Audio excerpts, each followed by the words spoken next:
Let's imagine it is February in 2027. We just fast forward right to it. Just skip over 25 and 26. We are now in February of 2027. You wake up in the morning and you find that you are able to breathe very easily, much more easily than in the past. In addition to that, your joint pain is gone and you're thinking more clearly. Now, at this point, RFK Jr. has been in office for 2 years, and you've just recently lost 45 pounds, and you believe it's because of the policies that he has put in place. It's been easy to lose weight. There's no glyphosate in our food anymore. The pesticides, the herbicides are gone. You listen, restaurants cannot use things like MSG and corn syrup, seed oils like that. So it's very easy to eat. You find that the food is much cleaner, much better for you. You feel energized. Not only that, but your kid's eczema is going away and your kid is exercising more and he's also looking better and feeling better. Your doctor treats you much differently than he used to. It's all about transparency and informed consent. Your relationship is very different.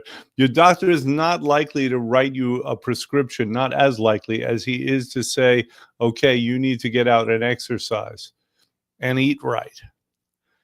In other words, our entire healthcare system has been transformed. A revolution has taken place. And that is exactly what RFK Jr.'s mandate is.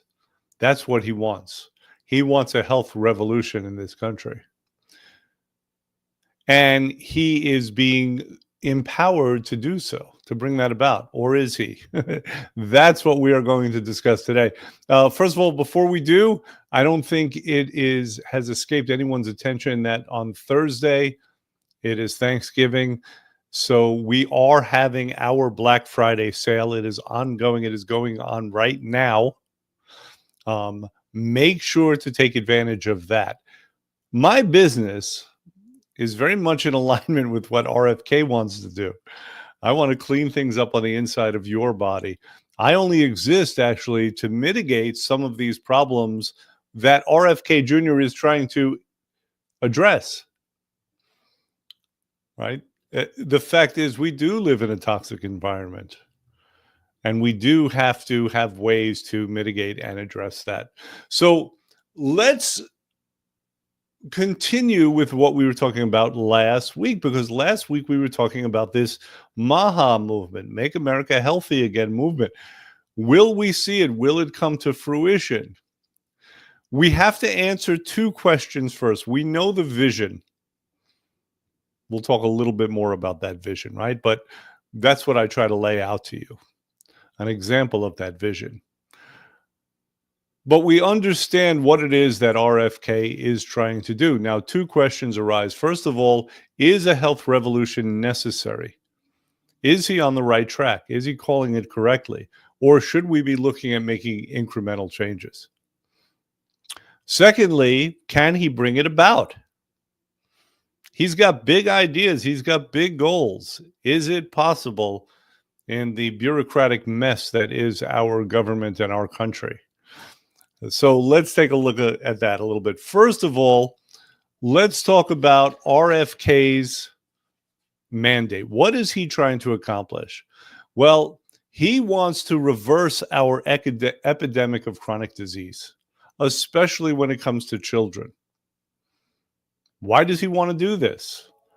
Well, the health of our country, our nation is piss poor, pardon my French.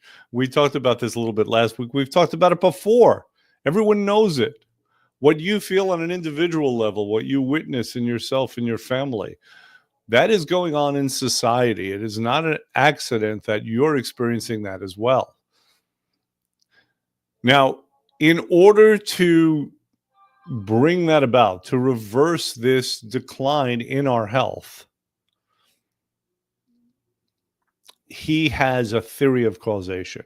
And it's a theory of causation that many healthcare professionals have, which is that we are living in a toxic society, especially when we're talking about our food supply and when we are talking about medicine. So he definitely wants to address that.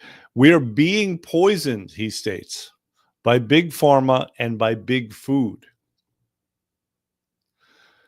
So we have the main goal. We have kind of the causation, which gives us a pathway to addressing it. Now we run into where the rubber hits the road, which is, how do you address these things? It can't be done in a vacuum. It can't be done just by a declaration, because again, our country is so large and there are so many kind of hands in the pot. So the next thing is being really specific about what has to be done, because if you are going to address these kinds of problems, if you're going to clean up our environment, our food supply, and our medicines, well, you're going to have to deal with a few things. One is you're going to have to deal with corruption. Corruption in these areas is, in my estimation, a problem. Two is you're going to have to improve standards of research. And three is you're going to have to improve transparency so that people are empowered to make wise decisions. These are some of the goals, or at least the sub-goals, that RFK Jr. has. So again, is a revolution necessary instead of incremental changes? I think if you look at kind of this pyramid of hierarchies, starting with the goals and then filtering it down into the problems that have led to this situation, the causality, I think that there is a good case to be made that a revolution is indeed necessary. Let's talk a little bit more about that. What are we seeing with our healthcare? Well, again, getting back to RFK Jr., and I'm talking about him because he is the guy who is kind of wants to take on this responsibility, and he's very controversial. And he may or may not even get confirmed by the Senate. Remember, the president is the one who nominates a secretary of a large department, which Health and Human Services is one of the largest departments. In fact, it has 13 agencies underneath it, including the CDC, the NIH, Medicare, Medicaid. So the president nominates the Secretary of Health and Human Services, but then he needs Senate confirmation, Senate approval. This will not necessarily even happen. So that is going to be an interesting fight right there. Again, now we're talking about the realities about how things work, right? But it is an established reality that health in our nation is declining and that our health outcomes are horrific. I listened to a podcast the other day with Dr. Mark Hyman, who is a medical doctor, but he has a holistic understanding. He's one of the more sober voices out there who's speaking about health. And RFK Jr., apparently they are friends. Dr. Mark Hyman is a gentleman who I have quoted for many, many years.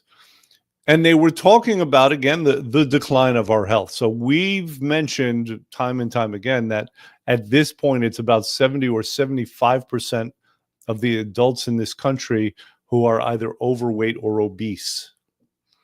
And it was about 10 to 14% for many, many decades, up until the late 1980s, when that started reversing itself. Okay, children now are getting diabetes at an alarming rate.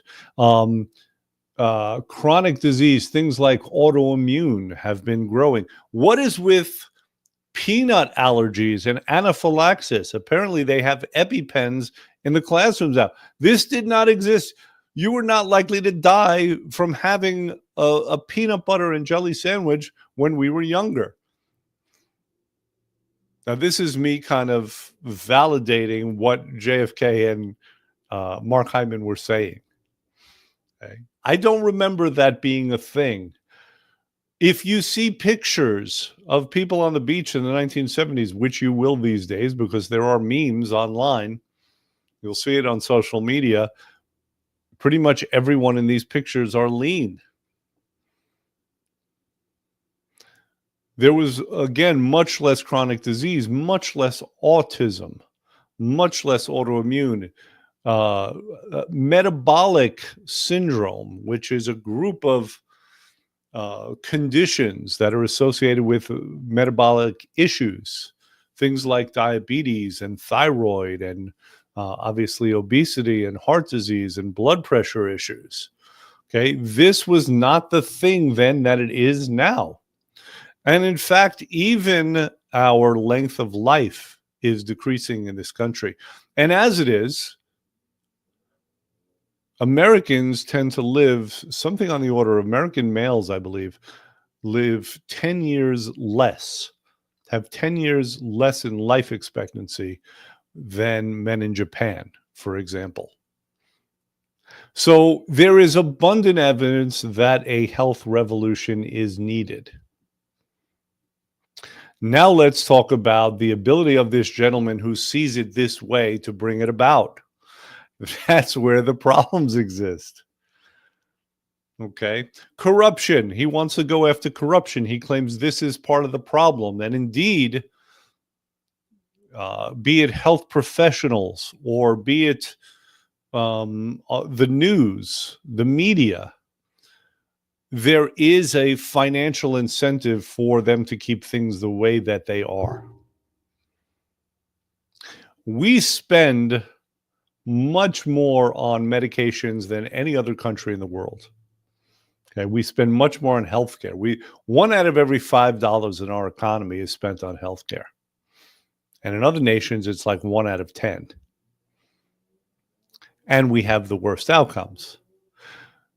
Now, there are many reasons for this. There is the problem of third-party insurers. Anytime there is a third party, there's going to be shenanigans going on. Because although they are here to help us finance, to create this market whereby we can pay for expensive interventions, things we couldn't afford otherwise, surgeries that cost $150,000. Insurance is able to help with this. That's the good part. The bad part is because of the existence of insurance, the procedure will be $150,000 in the first place instead of the $15,000 it should cost. We all hear stories about an aspirin costing, a couple of $100 when it's done in a hospital, when it's given in a hospital. Advertising. We are one of only 2 countries in the world that allows direct-to-consumer advertising from the pharmaceutical companies. Other countries don't do this. Is it a good idea? Well, anytime you have advertising, so they're paying, big pharma's paying a lot of money to be able to advertise on television. Well, now, what do you think the treatment of big pharma is going to be? Is it going to be gentle or is it going to be harsh, even if it deserves to be harsh on occasion? Will you get righteous, accurate reporting and criticism when needed, or no? So these are all examples of corruption, sometimes on a macro scale, sometimes on a micro scale, pardon me. If memory serves, there have been 2 editors of JAMA, the Journal of the American Medical Association, who have quit because of corruption,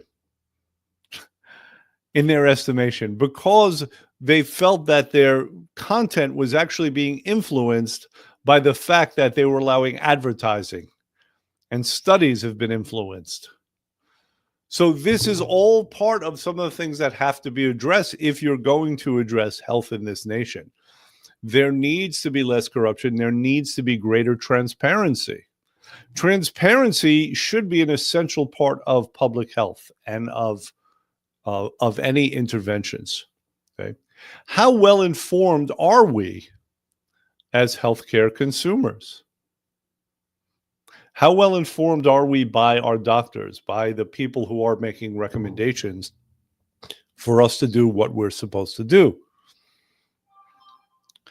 How about the various studies? Are those influenced by pharma? Are they hiding connections? There is a lot of evidence that that has happened and that can continue to happen. So these are things that all need to be addressed by the Director of Health and Human Services. I would argue by whoever is going to end up at that with that job. But what is the Director of Health and Human Services actually empowered to do? And here we run into some conflicts, because although there is massive power to regulate, to recommend, to set agenda, and to make sure that research is up to date and accurate and transparent, all of that does exist within the authority of the Secretary of Health and Human Services. The power is limited. The power is not centralized. Okay, because when we're talking about the ability to do things, when we're talking about the power of the person in that position, there's no power of law. Okay, there's no ability to pass laws. That is done by Congress. That's done by a whole different branch. So there is a relationship that has to go on there. He has to be empowered by Congress, by the lawmaking capabilities of Congress.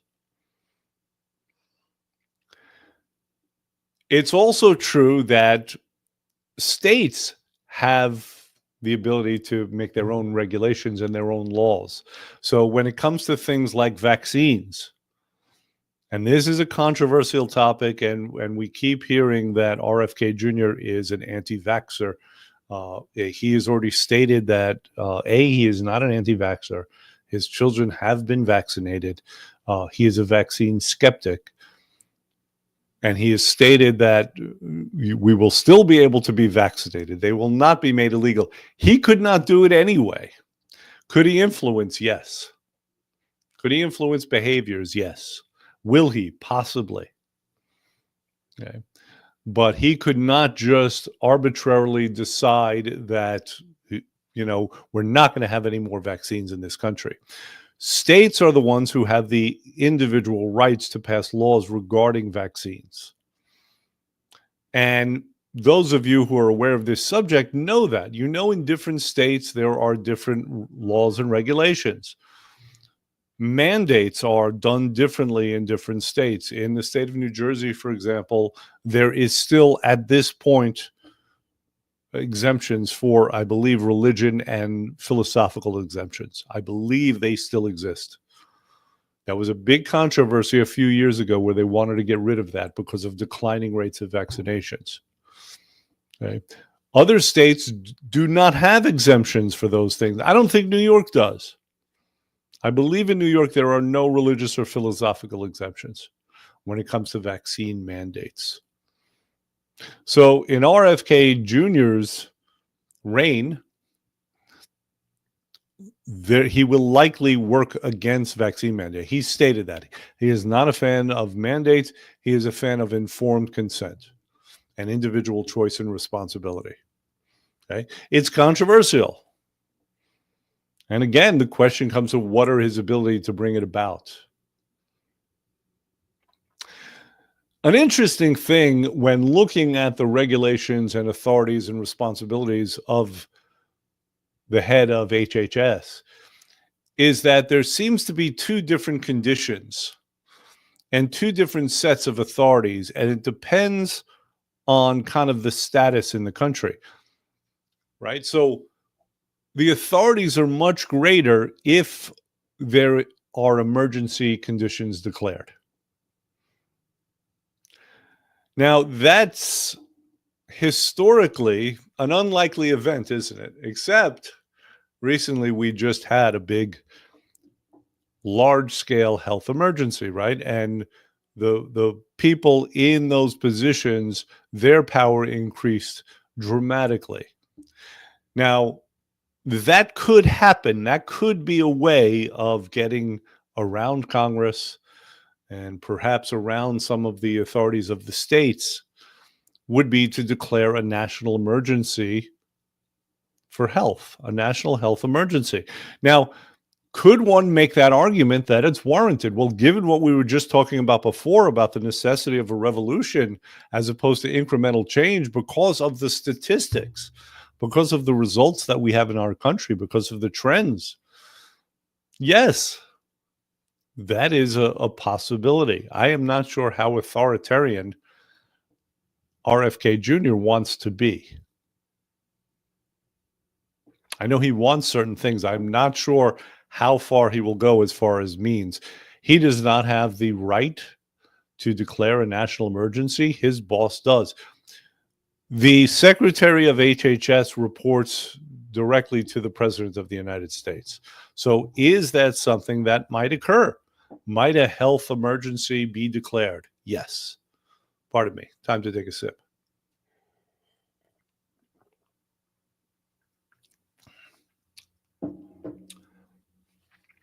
In case you're wondering what I'm drinking, it's actually one of those adaptogenic mushroom drinks with cinnamon and cardamom and some other good things in it. So it's good. It's energizing. It helps me think more clearly, which is something that at my age I need. Okay, so getting back to the topic at hand, again, the power is drastically increased if there is a change of circumstances declared in this country, i.e., a national emergency, and that is a possibility. Okay. What's very interesting when we talk about the ability of RFK Jr. or any other secretary of HHS to kind of achieve their agenda is some of the opposition that they might receive. It is more interesting in the case of RFK Jr. because he's such a controversial figure. Remember, when we're talking about him, we're talking about a guy with at least two personalities. I'm not being literal there. As far as I know, he's not been diagnosed with anything like that. But he's often the smartest, most sober guy in the room. And then there are times where he just says something that is shocking and egregious. And he does this pretty often. Now, those statements and that seeming insanity and craziness does not, in my opinion, negate the fact that he is a brilliant man and I believe well-intentioned. I believe that's borne out by the evidence of his whole career. He could have easily just been a trust fund baby, a Kennedy trust fund baby. And he has chosen to try to solve problems for humanity, which is why I have a personal bias for him, while still recognizing some of the craziness. Okay, so I understand the position of the people who say, no, this guy's a wacko. I mean, I personally believe that there is more good than bad there. He just is like insanely candid, and he's also made a hell of a lot of personal mistakes, right? But every time I hear him, he speaks sense. He makes sense, right? And we know common sense is not common. Right? But he sounds like he's speaking common sense. He might be just a great faker. I don't know. But he's going to get opposition from many, many, many quarters. That's the thing, from all over the place. Obviously, there are people who are dead set against him and his agenda. They don't want to see it, whether it's for financial interests, whether it's out of fear about what this maverick might do, whether they just don't like or trust him. Now, that would be what's considered the opposition. Things get a little crazy. We've heard that politics makes strange bedfellows. He is traditionally a very liberal Democrat. He is going to be working directly for a famous conservative, okay, and trying to carry out that kind of an agenda. Sort of, because there are things that he's already been told he can't touch because of disagreements that he has with his future possible boss. They don't agree on everything. In addition, some of his beliefs are dead set against the beliefs and the agenda of the far right-wing conservatives in this country, including abortion. That might be a problem for him to be confirmed in the first place. He is pro-choice, right? And he'll be working for a regime that is not. I mean, ostensibly is, but is not, depending on who you're dealing with and talking to. So you see how confusing these things get? So he's going to get opposition there. I think it is a fair prognostication to say that there's going to be a lot of legal challenges as well. Things that he's going to want to implement will be challenged in court. Okay.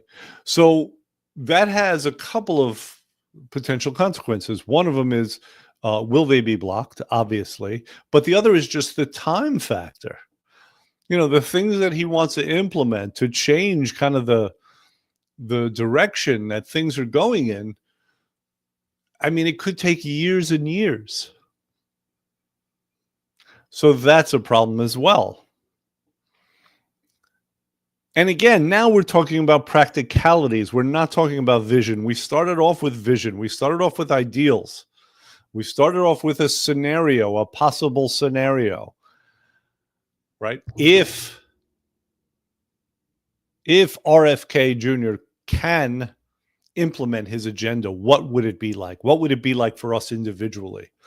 I think we have to confront this. I think we have to know about what's going on here. Again, the purpose of this conversation is not merely a theoretical conversation about what's happening politically in Washington. It's how does it filter down to us? You know, what choices and responsibilities will we have? This is important to think about, right? How is it going to affect our pocketbooks? How is it going to affect our behavior? How is it going to affect our ability to have a better outcome with our own health and the health of our families? That's why we're having this conversation. Right? So again, when we get down to the practicalities of it, there's going to be a lot in his way. One other thing is the fact that we are talking about a gentleman who is outspoken, extremely candid, and sort of an alpha. And he has now made an alliance with someone else who is an alpha and outspoken and candid. How is that going to go? We know they have disagreements. We know they've said bad things about each other. This is a marriage of convenience more than it is a marriage of love. So what's going to happen between these two? So if we take all of this and we put it together, we can, I think, answer some of these questions and we can kind of make some guesses. So as far as is a health revolution in this country necessary, the answer, in my estimation, is absolutely yes. It's needed. Is there an accurate theory of causality about what to do about it? Does that exist? I believe so. Is it possible to carry out this agenda in order to achieve what RFK Jr. wants to achieve? That's a rough one. That's a rough one. That's a maybe at best. And I could not sit here and say absolutely what will change and what will not change. And I can't even say, I think it's going to be messy. I think we're going to see a mess. And by the way, my knowledge on this is not encyclopedic. My knowledge of this is from some reading that I've done. So I'm sure I'm missing a lot of salient points. But I think, again, because of all the resistance coming from all different sides, I think we're looking at some messy things. We haven't even talked about all the big money that's going to be against some of the things that he wants to do. You want to take on big food and big pharma? Are you kidding me? Do you know the amount of money that they have? How about the lobbyists? I mean, what are they willing to do? What are they willing to do? I mean, besides throw money at a situation, how dirty are they willing to be? We're talking about $1 trillion industries, right? How committed are they to seeing that they maintain their power and their money and their position? So there's going to be a ton of resistance. So I think if we're going to be realistic, probably the best we can hope for, even though a revolution is warranted, is incremental change, is wins, just individual wins. I think that's the best we can hope for. Most likely outcome, Junior is fired within 6 months. To me, that's the most likely outcome. There's going to be a clash of egos. There's going to be, again, resistance internally from the people supposedly on his side in the coalition. It's an uneasy marriage. It's not a marriage, again, of love and of I don't see it being easy. I see the honeymoon as probably being over before confirmation, if confirmation even happens. So as far as achieving this ideal situation, this ideal dream that many of us are in alignment with, I don't think the chances are great. And some people will hear this and they will be PO'd at me. But this is just as honest and as candid as I could be, just using the information that I have, which is, again, not encyclopedic. It's partial information, but this is what makes sense to me. We can have some big wins. I think that is possible. We can start, and I say we. I don't know why it's the royal we, right? But we can start maybe a shift. All right, a lot of influence, a lot of energy, a lot of people, mindsets, beliefs, thoughts can be challenged, and possibly we can get some momentum going in the right direction against all of these entrenched interests and the entrenched mindsets of healthcare in this country, which is in a terrible place. And perhaps we can get some regulation going. I mean, if you could prove that some of these chemicals that are in our environment and in our foods are in fact dangerous to human health, something can be done about it. Ideas can change and laws can change, and I hope that they do. But again, I think that's what we're looking at. I think we're looking at individual wins as opposed to totally changing things around. I wish I could say it wasn't like that. It wouldn't be like that. But that is my best guess. Okay. So I think that's going to be it for today. Now, by the way, if an emergency situation is declared, then maybe things could change faster. But even those things, I believe, based on the law, would have to be kind of retracted, would have to be kind of walked back after the emergency declaration is over. Although I can't really speak to that. I know that there would be severe legal challenges if a state of emergency of health is declared in this country. So I think this is kind of exciting. I know there's a lot of fear out there. There's fear on both sides. There's fear of the people who don't want too much change. There's a lot of doctors who don't know what this wild card of a man is going to do, and they're very fearful. There's fear on the other side that change won't be made and the decline in our nation's health will continue.